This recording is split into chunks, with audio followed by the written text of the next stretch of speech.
नमस्कार, आप देख रहे हैं राष्ट्रीय टीवी और मैं हूं आपके साथ अक्षय ठाकुर।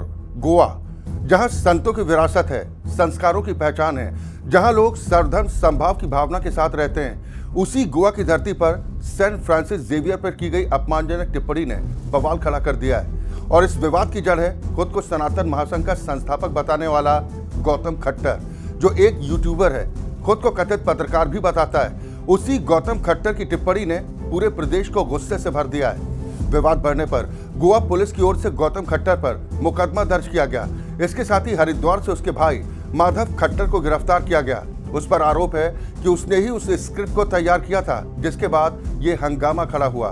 गोवा के मुख्यमंत्री डॉक्टर प्रमोद सावंत ने भी ये दावा किया था कि बहुत जल्द गौतम खट्टर को गिरफ्तार कर गोवा लाया जाएगा।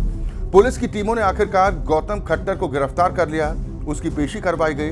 लेकिन इस बार कार्रवाई से बौखलाए गौतम खट्टर ने गोवा के पत्रकारों को ही नैतिकता का पाठ पढ़ाने की कोशिश की। मीडिया के सवालों से झल्लाए गौतम खट्टर ने बगैर अपनी गलती स्वीकारे उल्टा मीडिया को ही कटघरे में खड़ा करने की कोशिश की। मैं ये कहना चाहता हूँ कि गोवा के मेरे भाइयों को और खासकर आप पत्रकार बंधुओं को थोड़ा जर्नलिज्म का इथिक्स जरूर फॉलो करना चाहिए, क्योंकि I am also student of journalism. I have done my masters in journalism.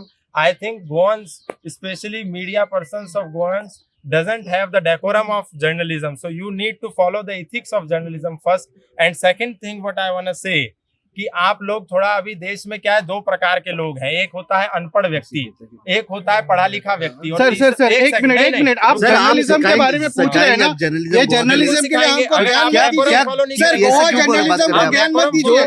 ऐसा क्यों आप कह सकते हैं? आप डेकोरम सर डेकोरम मतलब किस मुद्दे से? सर आप गोवा जर्नलिज्म के लिए बोल रहे हैं। नहीं सर, आप इस अभी इतना बड़ा स्टेटमेंट किया, आप किस वजह से आप डेकोरम का बात कर रहे हैं? क्यों डेकोरम नहीं? आपने आज गोवा में जो सिचुएशन एथिक्स नहीं पाल रहे हो, बोल रहे हैं आप जर्नलिज्म आप पाल रहे हैं। जो स्टेटमेंट जो गोवा में आज इतना बड़ा हंगामा हो रहा है, आज गोवा में इतना बड़ा हंगामा हो रहा है, वो आपके लिए हो रहा है, ना कि जर्नलिस्ट लोगों के लिए। अभी देखो आप खुद मुंह पे ला रहे हैं। नहीं वही बोल रहा हूँ कि जो इश्यू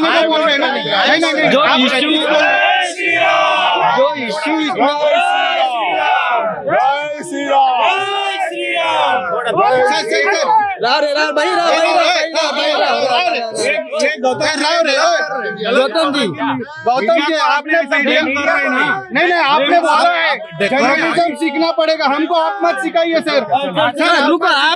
आपने जो स्टेटमेंट कहा आप पहला डेकोरम क्या था, आप पहला बोलना सीखिए। वहीं जब राष्ट्रीय टीवी ने गौतम खट्टर से सीधा सवाल पूछा कि आखिर गोवा के पत्रकारों के खिलाफ अपमानजनक टिप्पणी क्यों की, तो कैमरे के सामने उसकी पूरी बौखलाहट साफ दिखाई दी। आपको फाइनली बेल मिल गई तो क्या कहना चाहोगे आप? भैया 2 मिनट, ये क्या तरीका है आप लोगों का? साइड हो जाइए। साइड दे देंगे, लेकिन आप अभी बेल में रिहाई मिल गई तो क्या कहोगे आप इसके ऊपर? कहेंगे थोड़ा साइड हो जाओ। पत्रकार संगठनों ने भी गौतम खट्टर के खिलाफ खुलकर मोर्चा खोल दिया है। गोवा जर्नलिस्ट यूनियन ने गौतम खट्टर के बयान की कड़ी निंदा करते हुए इसे पत्रकारिता और लोकतांत्रिक मूल्यों पर हमला बताया है। यूनियन ने साफ कहा कि गोवा के पत्रकारों का अपमान किसी भी कीमत पर बर्दाश्त नहीं किया जाएगा और गौतम खट्टर को सार्वजनिक रूप से माफी मांगनी चाहिए।